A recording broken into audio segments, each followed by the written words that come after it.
Oi, tudo bem com vocês? Hoje eu vim falar pra vocês como aprender japonês. E eu trouxe convidados especiais. Parece que a gente é retardado. Carol, como você aprendeu japonês? Oi meninas, eu aprendi japonês assim por osmose, sabe? Dormindo em cima dos livros. Vendo memes na internet. É verdade. E você, Jéssica, como você aprendeu japonês?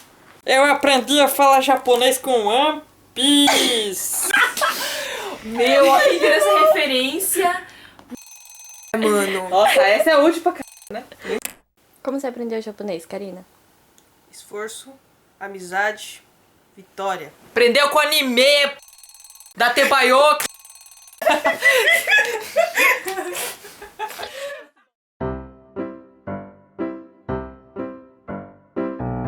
Meninas, apresentem-se! Yeah. Meu nome é Karina, eu estou aqui no Japão há 3 meses. Vou ficar mais até janeiro ou fevereiro. E, bom, eu estudo japonês, sei falar, obviamente, português, porque eu nasci no Brasil, e sei falar um pouco espanhol também. Meu nome é Jéssica. Estou há 3 meses no Japão. Olha ali, Jéssica. Não sou fluente em nenhuma língua, nem português. Eu falo um pouco de portanhol, um pouco de português, um pouco de inglês. E agora eu tô tentando aprender japonês de verdade, né? Oi, eu sou a Carol.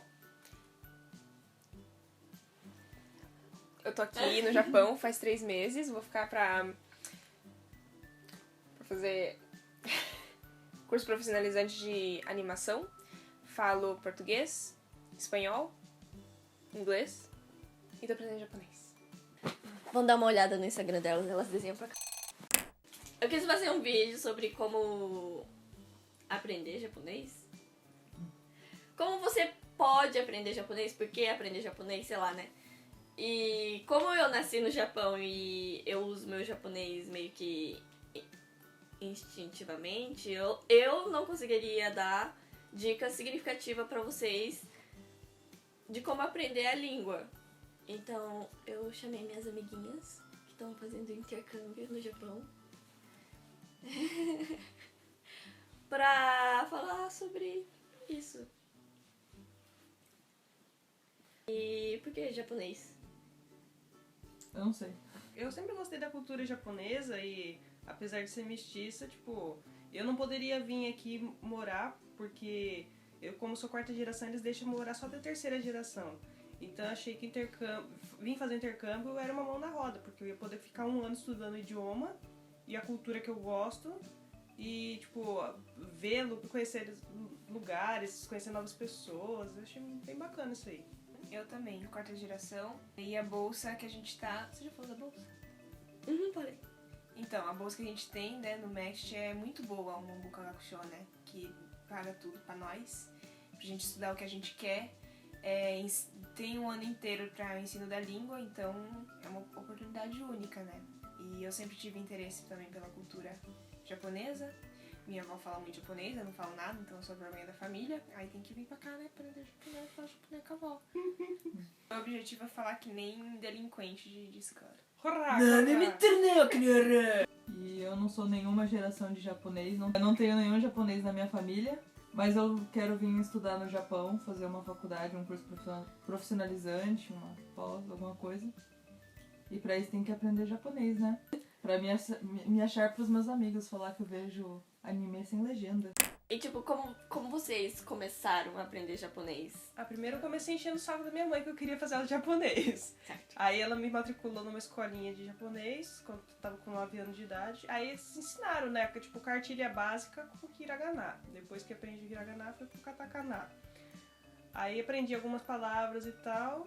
E depois, tipo, você começa a estudar kanji. Pra mim é diferente, porque como eu sou de uma família japonesa, sempre teve esse costume de falar pequenas palavras no dia a dia, né? Então, ohayo, konnichiwa, itekimasu, irashai, todas essas coisinhas a gente já vai pegando de criança, né? E eu acho que, na verdade, mesmo se você não for japonês, assim, Eu já ouvi, hoje em dia é muito mais fácil, porque tem alguns podcasts, tem o Japanese 101, é em inglês, mas pra quem entende, né, é bom.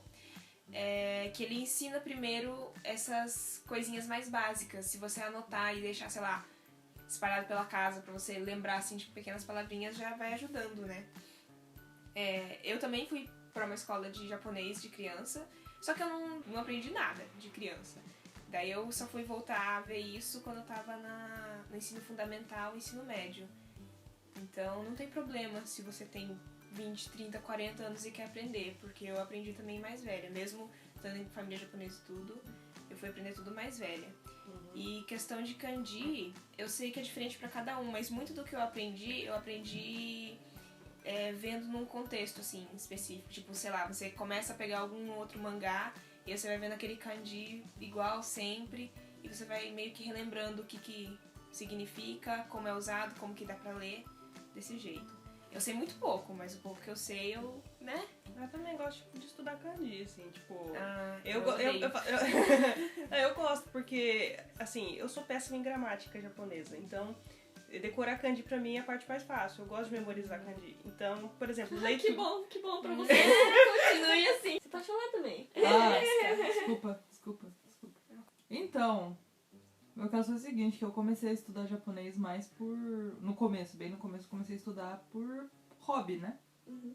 Tipo, porque eu gostava de... Anime, mangá! Mas eu comecei a estudar por hobby, falou, poxa... Acrescenta jogos também aí na lista e... mas jogo eu acho que é mais difícil você jogar, porque tem muito kanji. Pra quem não sabe nada de japonês começar com o jogo, acho meio complicado, porque você não tem nenhuma base pro que você tá vendo. Mas a primeira escola, eu acho que já faz 10 anos que eu comecei a estudar japonês. Mas todo ano eu parava, aí eu voltava pra escola, aí eu parava de novo, aí eu voltava pra escola. Nesse tempo total, entre parar e voltar, 10 anos. Eu acho que, tipo, a primeira escola que eu entrei, acho que foi, tipo, uma dessas escolas grandes que ensinam inglês, alemão, espanhol, The Books on the Table, tudo. E o complicado é que eles têm foco muito em falar japonês e não efetivamente escrever essas coisas. Então, primeiro eu aprendi a falar japonês, tipo, formar frases, tudo, não sei o que lá, tudo em Hiromaji, né? Escrita ocidental mesmo. E aí, quando eu entrei em Hiragana, Katakana e Kanji, foi uma bomba, porque eu já sabia como é que falava, mas não fazia ideia de como escrevia. Eu acho que começou a melhorar quando eu entrei em instituição de ensino de japonês, que eles realmente têm essa didática mais construída, né? Porque eles já estão anos ensinando isso. Mas eu acho que são só técnicas diferentes. Porque se você parar pra pensar, por exemplo, por uma lógica de como uma criança aprende, ela não aprende primeiro a escrever e depois ela vai falar. Ela já tem um...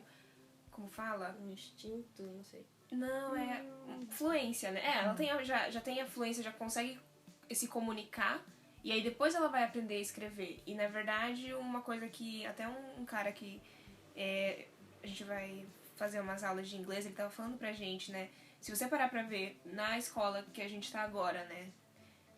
De línguas aqui do Japão, a estrutura que eles sempre fazem eles dão o que a gramática do que a gente vai aprender em frases, a gente repete as frases, a gente treina as frases, ou seja, começa a fazer um jogo de perguntas e respostas, pergunta uma coisa, você responde usando as frases que a gente aprendeu. Depois a gente vai aprender kanji e depois a gente vai escrever. Então, eu acho que é só uma metodologia diferente, mas eu não acho que necessariamente seja inefetiva. Uma coisa que eu acho, assim, agora que a Carol tava falando, assim, tipo, de escutar de criança, assim, eu falo muita coisa errada em japonês, porque eu não sei muito gramática, mas eu sei mais ou menos as coisas se tá certo ou errado, porque eu gosto muito de anime e tudo, então eu assistia várias vezes o anime, com legenda, sem legenda, ou às vezes estava fazendo outra coisa e estava só com áudio, então eu tenho um nível de listening bem avançado, porque eu escuto muita coisa. Você baixa CD-drama, você baixa um monte de coisa e vai escutando. Isso aumenta o seu vocabulário também. É muito importante. Tipo, a prática diária, o convívio com a língua é muito importante, né? Inclusive, é por isso que recomenda-se o intercâmbio, né? Porque Aprender a ouvir. aprender a ouvir. Eu sinceramente, tipo, eu acho mais efetivo você aprender a falar e escutar primeiro e depois partir pra escrever ou ler, né? Sim. Eu acho que dá pra conciliar tudo. Mas Assim, quando eu a acho gente tá que- mais adulto, até dá, mas ainda assim. É que também depende muito de cada pessoa, né? Mas muita gente com quem eu falei, a facilidade maior é primeiro em você escutar e falar. Porque na fala ainda tem a questão do movimento, então você consegue se comunicar por outras vias que não apenas a da fala, né? E quando você tá escrevendo, não, é só o que tá escrito ali. E às vezes, assim, muito do que eu aprendi, pelo menos, do inglês e até do espanhol, você vai falando, aí você fala uma coisa que soa meio estranha. Então você fica assim, não, mas isso aqui parece estranho, acho que tá errado. E aí, por instinto, você começa a se corrigir. Porque você vai ouvindo mais, vai se lembrando mais de como as pessoas se comunicam, as pessoas fluentes na língua, né? Que tem a língua que você tá aprendendo como língua mãe, se comunicam e aí você vai se corrigindo. E aí isso depois se transpassa na sua escrita. Mas, por exemplo, no meu caso, eu acho que o que faltou um pouco nessa questão de só falar e ouvir foi que, por exemplo, quando eu ia ler só tinha aromadi, e tem muita coisa de colocar um tsu pequeno, uma pausa, uma extensão do som, e isso não tem aromadi. E você, e aí você vai ler e você acha que tá certo, o professor fala que tá errado, e você fica tipo, mas por que tá errado? Aí ele tem que falar, mas é porque tem um tsu pequeno, então você dá uma pausa e não sei o que lá. E não tem como você representar, assim, agora que a gente vê, tipo, por exemplo, quando a gente lê japonês em Romadi, que tem, por exemplo, 2T, Sim, a gente já sabe que é você- essa pausa. Mas aí isso depois você vê o hiragana e não sei o que, não sei o que, fazer uma... Se bem que eu... Porque eu gosto muito de cantar música em japonês, então eu via muito as letras em Romadi e aí eu via essas pequenas pausas. E aí, ouvindo a letra da música e vendo como estava escrito, eu comecei a entender, a fazer essa associação. Não, aqui então tem essa pausinha, quando tem duas letras repetidas, quando tem não sei o quê. eu acho que, assim, pra aprender japonês é essencial você conseguir escutar bastante e pra aprender o hiragana ao mesmo tempo. Porque, assim, você aprendendo hiragana, ao mesmo tempo que você aprende o som da palavra, você consegue entender melhor como funciona, né? Então, mas eu acredito que tudo tem que estar meio interligado. Que, por exemplo, você pode falar que antes aprender a ouvir e falar é mais importante, mas eu acho que é meio prejudicial você, como foi o meu caso, eu ficar um ano sem ter contato com hiragana e katakana e só ouvir. Não, né? Então, por exemplo, a escola que eu tô agora, aqui no intercâmbio, ela trabalha com todas as áreas na mesma semana. Ela, tipo, é uma aula focada na pronúncia, focada em não sei o que lá. Aí na outra aula é focada em ler, a outra focada... Sim. Na minha escola de japonês do ano passado também. Todo dia tinha várias aulas diferentes, só que era sempre focado em uma pra gramática, outro pra decorar kanji, outro pra treinar fala e desenvolver redação, assim, né? Eu acho que é meio padrão, né? Nas escolas de intercâmbio. Tipo, você vai ter redação, você vai ter aula de pronúncia. Tem algumas que você pode escolher ou não, né? Por exemplo, pronúncia eu não quis escolher, porque eu acho que minha pronúncia não é tão ruim assim, que a ponto de eu precisar fazer isso. Mas, tipo...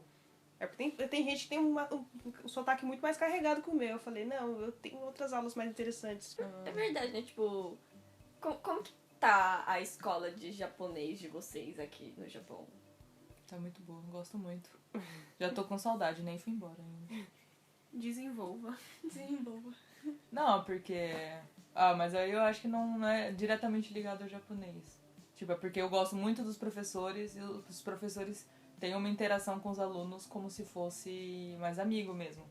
Porque, por exemplo, que a Michelle já me bateu é porque no Brasil a gente aprende o japonês polido. Né? A gente não aprende a falar do jeito normal. Informal. Informal. A gente aprende a usar tudo certo. Omizu o nomimasu, sake o nomimasu, não sei o que lá, não sei o que lá. E aí eu vou usar, né, isso aí com as amigas, aí as amigas batem em você e falam, por que você tá falando assim comigo? Por que você tá usando esse maço comigo? Então, porque dá uma sensação de distanciamento, né? Tipo, quanto mais distante você é da pessoa, mais polido você Isso é bem Mendokusai, né? É bem Mendokusai. Você tem trocentas formas de falar com a pessoa e você tem que adequar o máximo possível, né? Tipo, tem vários níveis de keigo, vários níveis de casual. Até que ponto você pode dizer casual, até que ponto você tem que usar keigo. Mas então, isso é uma coisa que você aprende se você usar o seu japonês com alguém, né? Pois é. Tipo, só estudando na frente de um livro, Sim. não consegue. É. E aí eu acho que aí tá o ponto-chave do intercâmbio, né? Uhum. Tipo, embora você vai aprender, você usa isso, isso e isso. Mas quando você tá na vivência, você vê que, tipo, você aprende isso porque você aprende o 100%. Pra você conseguir usar menos quando você quer. Uhum. É uma Tipo- coisa bem assim mesmo, né? Porque, por exemplo, você fala, eu vou estudar só o casual porque eu não vou precisar de Keigo. Aí pra fazer um arubaito você precisa de usar Keigo. E as pessoas no arubaito ou no mercado, por exemplo, elas perguntam as coisas pra você em Keigo. Em Keigo. Aí você fica, eu não tô entendendo o que a Eu pessoa não tá tô falando. entendendo. Eu não entendo nada. Eu fico, a pessoa pergunta quantas sacolas você quer? Eu falo, hi. Tipo assim, Não, mas assim, tem palavras especiais de Keigo, que, exatamente. pelo amor de Deus. Sim. E com um amigo, igual você falou, né? Você vai falar usando Keigo com um amigo, você vai levar um tapa na cara do amigo. Vai falar, você tá achando que eu sou quem, ô palhaço? Aí daqui a pouco começa aquelas confusão, né? Começa a falar casual demais com os colegas, aí vai falar com o professor. Vai falar com o professor, fala casual com todo mundo. Chega o presidente pra falar com você fala, e aí, irmão? Não, mas aí, inclusive, acho que é por isso, assim, que você tem uma relação mais amigável Com os, com os seus professores de japonês, né? Porque japonês já tem uma certa bolha individual maior que outras culturas, eu acho. E é por isso que existe o Keigo também. Eu acho que o Keigo distancia muito uma pessoa da outra, É né? uma coisa cultural, né? É uma coisa cultural. Mas os professores de língua, como eles vão ensinar japonês pra gente que não entende japonês, eles vão ter que, tipo, diminuir o nível da fala deles para os intercambistas poderem acompanhar o que eles estão falando. E eles vão ter que relevar todas as, tipo, conceitos. Formalidades. Não, todas as informalidades da fala de quem tá aprendendo japonês, né?